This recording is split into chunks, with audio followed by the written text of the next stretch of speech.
What if I told you that the richest person who ever lived was an African king, and you've probably never heard his name? That Africa had universities while Europe was burning books? That the civilization brought to Africa destroyed civilizations that were already thriving? Everything you think you know about Africa is a lie. Let me show you the truth. Close your eyes. Imagine the very beginning of human existence. Where are you standing? You're in Africa. Africa isn't just a continent. It's humanity's cradle. Every human alive today traces back to one place, Africa. Homo sapiens emerged here roughly 300,000 years ago in East Africa. But here's what they don't teach you. Africa wasn't some primitive wilderness waiting to be discovered. While Europe was still figuring itself out, Africa had already built magnificent civilizations. The pyramids of Egypt, so precisely engineered that modern architects still debate how they were built, were standing when most of Europe lived in scattered tribes. The kingdom of Kush traded gold and iron across continents. The empire of Aksu minted its own currency and built towering obelisks that still stand. The Ghana Empire controlled the gold trade from the 6th to 13th centuries. Then came the Mali Empire and Mansa Musa. In 1324, this African king made a pilgrimage to Mecca with so much gold, he crashed every economy he passed through. Historians estimate his wealth at $400 billion today. The richest person who ever lived? An African king.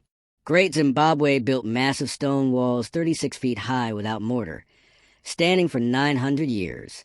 The Benin Kingdom created bronze sculptures so sophisticated that Europeans couldn't believe Africans made them. If Africa was so primitive, why did Europeans spend centuries desperately trying to access its wealth?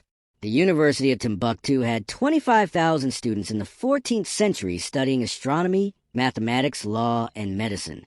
While Europe burned books during the Inquisition, Timbuktu preserved knowledge.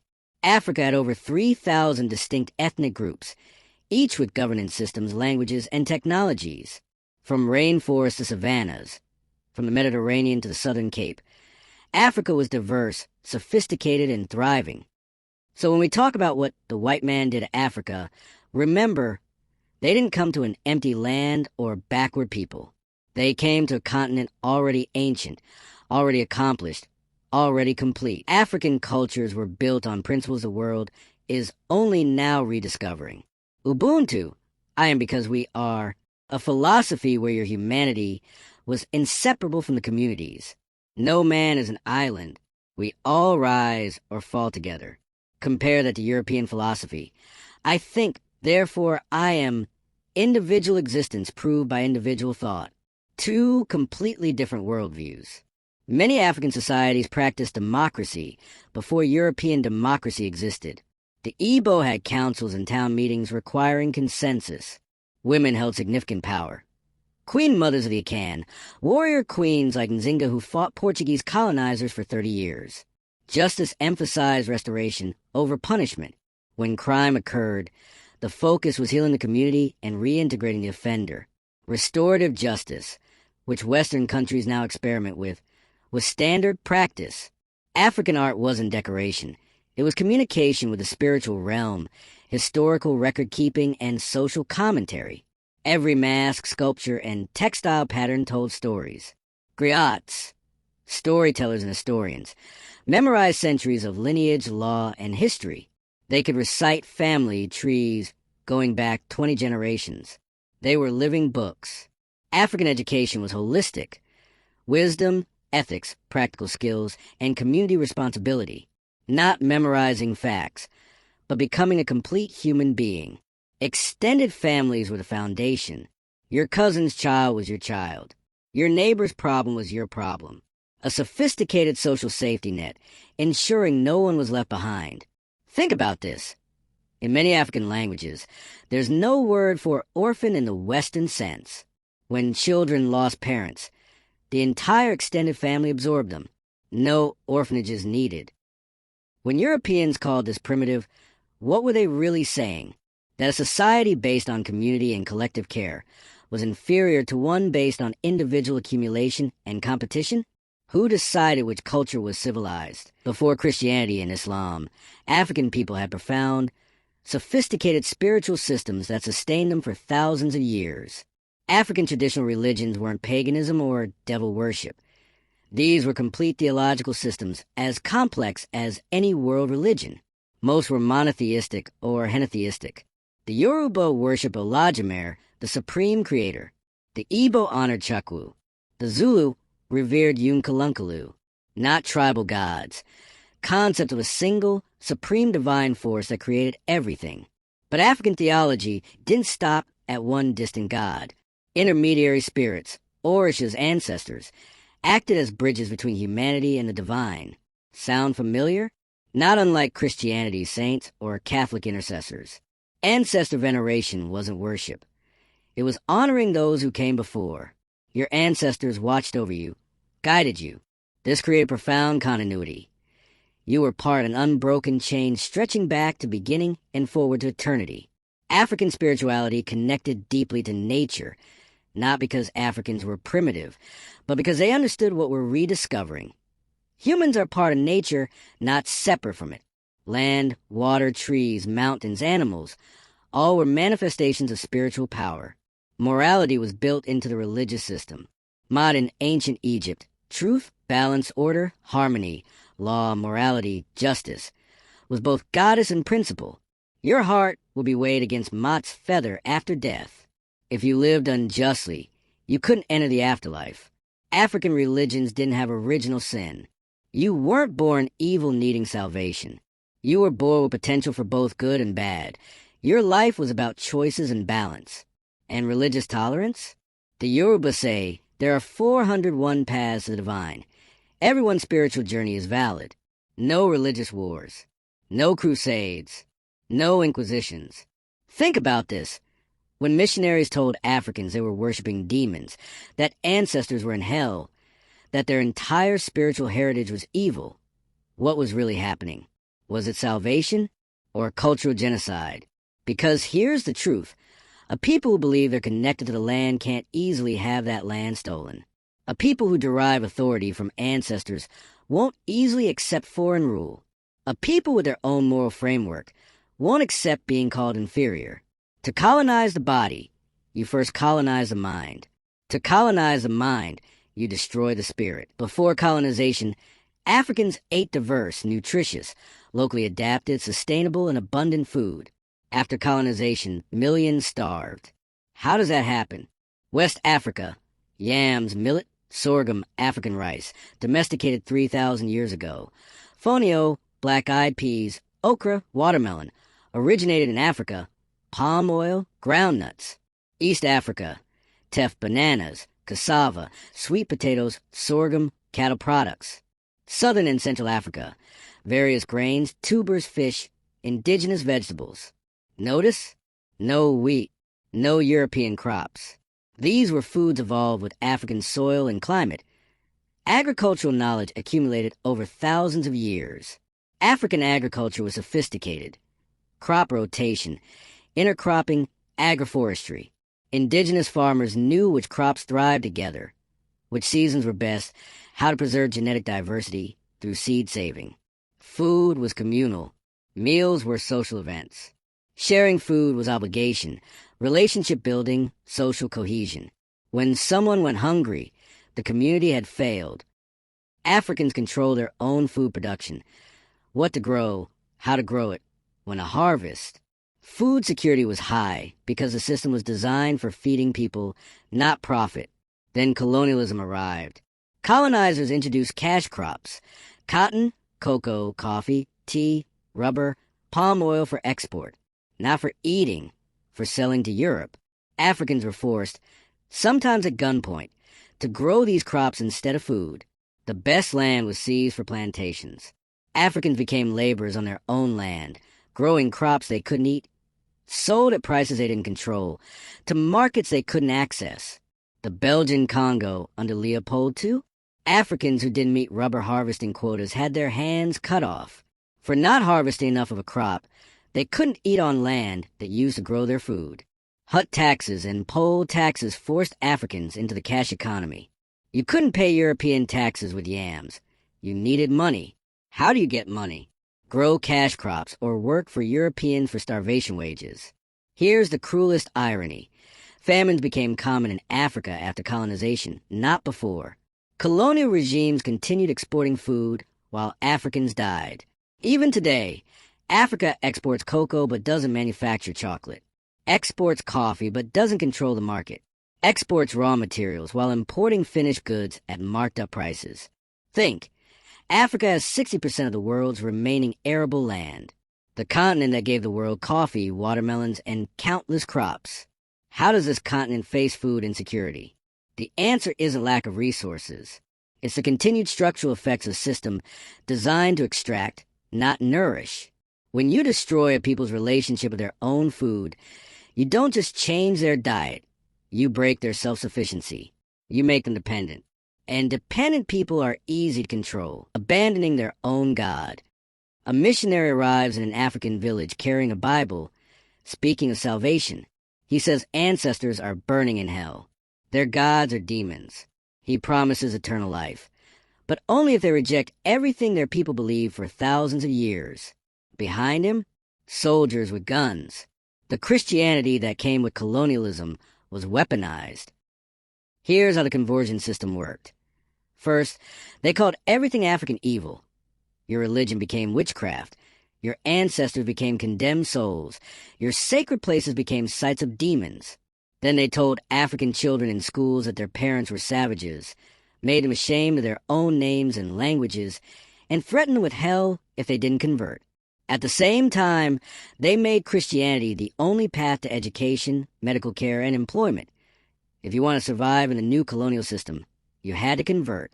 And finally, they physically destroyed the alternatives, cutting down sacred groves, demolishing shrines, arresting spiritual leaders, banning traditional ceremonies, and making it illegal to even possess traditional religious objects. It was a complete system. Demonize African spirituality, create shame and fear, offer Christianity as the only escape, then destroy anything that competed with it. In the Congo, missionaries and colonial authorities burned fetishes, sacred objects, in public ceremonies. Africans watched their spiritual heritage burn, while being told this freed them from darkness. Missionaries learned African languages, not to understand, but to undermine. They translated the Bible, but used African words for spiritual concepts. The word for the African supreme deity became God. Words for intermediary spirits became demons. Your own language turned against your beliefs.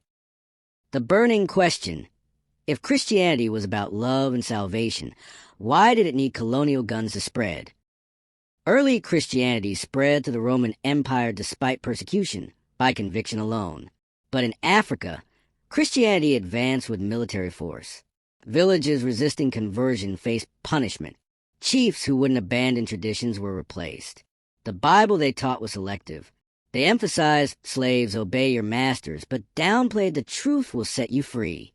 They preached turn the other cheek, to colonize people while practicing conquest themselves. African traditional religions taught that divinity was in everything, in nature, community, ancestors, in you. You were already connected to the sacred. Colonial Christianity taught divinity was distant. You were born sinful. You needed European intermediaries to reach God.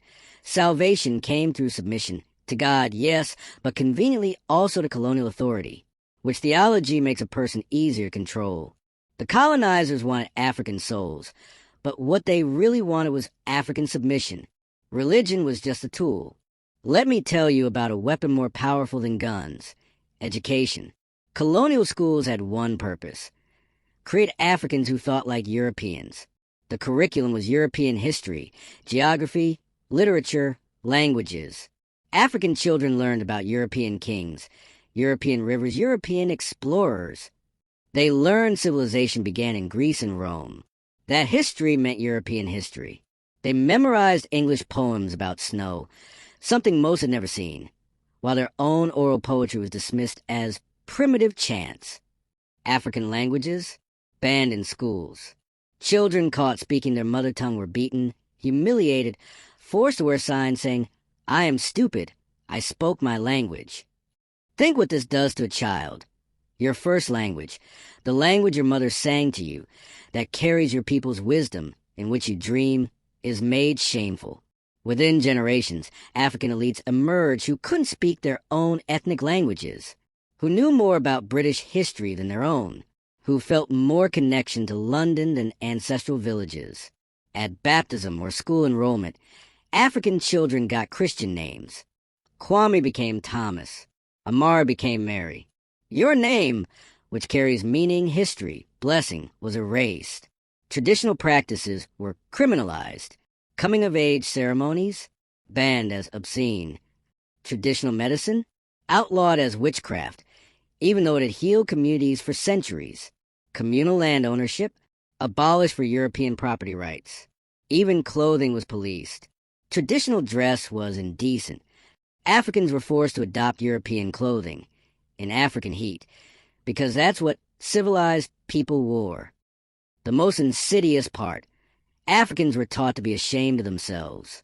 Everything reinforced the message that African was inferior, European was superior. Light skin was beautiful, dark skin was ugly, straight hair was good, kinky hair was bad. European features were desirable, African features were primitive. This psychological colonization was so effective it continues today. Skin bleaching is a multi-billion-dollar industry in Africa. Chemical hair straightening, colored contact lenses, the internalized belief that European standards are the standard. Yet traditions don't die easily. They go underground. Grandmothers told old stories when colonizers weren't watching. Traditional healers practiced in secret. Old rituals were performed quietly. This is resistance. Quiet, persistent cultural resistance. But so much was lost. Languages died with their last speakers, and with them, entire worldviews. Artistic techniques forgotten. Medicinal knowledge disappeared. Historical knowledge preserved only in oral tradition vanished when griots died. European museums hold millions of stolen African artifacts. The Benin bronzes in the British Museum. Ethiopian manuscripts. African masks and sculptures scattered across Europe. Imagine if your family photos, your heirlooms, your records of who you are were taken and displayed in someone else's house, and they refused to return them. That's what was done to African cultural memory. So here we are.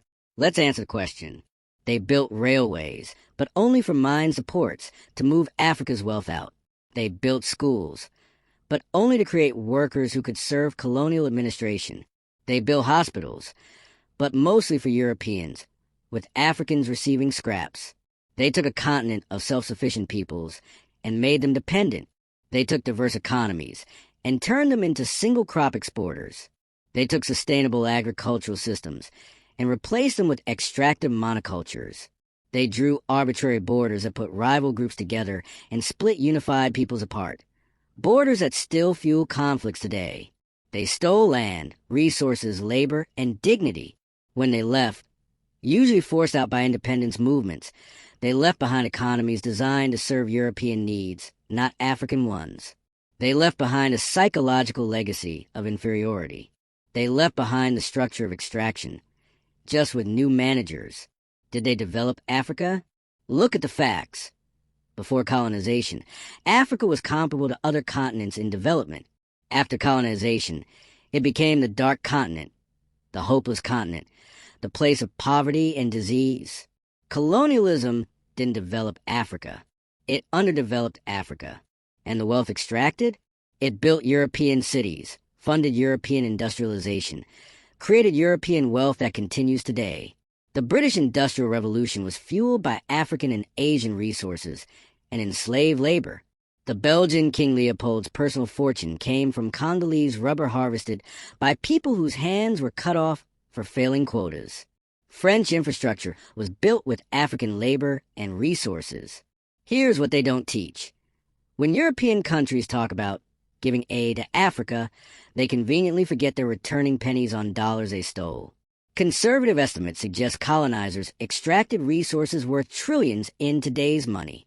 Britain alone extracted an estimated $45 trillion from India over 2 centuries. Similar extraction happened across Africa. That wealth didn't disappear. It's in European banks, European museums, European infrastructure, European prosperity. Meanwhile, Africa was left with borders designed to create conflict economies, designed to export raw materials education systems that taught self-hatred political structures that served foreign interest debt traps that continue extraction by other means. And when African countries struggle, Europeans ask, why can't they develop? Why can't they govern themselves? The audacity. You don't get to break someone's legs and then mock them for not running fast enough. You don't get to steal someone's inheritance and then call them lazy for being poor. You don't get to destroy someone's civilization and then claim they never had one. So the final question isn't, did colonialism develop Africa? The real questions are, how much richer would Africa be if colonialism had never happened? How much knowledge would still exist? How many African innovations would have flourished? What would African civilizations look like today if they had been allowed to develop on their own terms? What technologies, philosophies, artistic achievements, scientific discoveries did the world lose when African civilizations were destroyed? We'll never know. And that's perhaps the greatest tragedy. Not just what was taken, but what will never exist. The futures that were stolen. The possibilities that were murdered. But here's what we do know. Africa was great before Europeans arrived. Africa was systematically destroyed by European colonization. Africa is rising again despite the tremendous weight of history. And the narrative that Africa needs saving by the West, that's the same lie that justified colonization in the first place. Africa doesn't need saving. Africa needs reparations, return artifacts, cancel debts, fair trade, and most importantly, to be left alone to chart its own course without interference, extraction, or the paternalistic gaze of former colonizers. The question isn't whether colonialism developed Africa. The question is, when will the theft be acknowledged, the damage be repaired, and justice finally be served? That's the story they don't want you to know. Now you know. What will you do with this knowledge?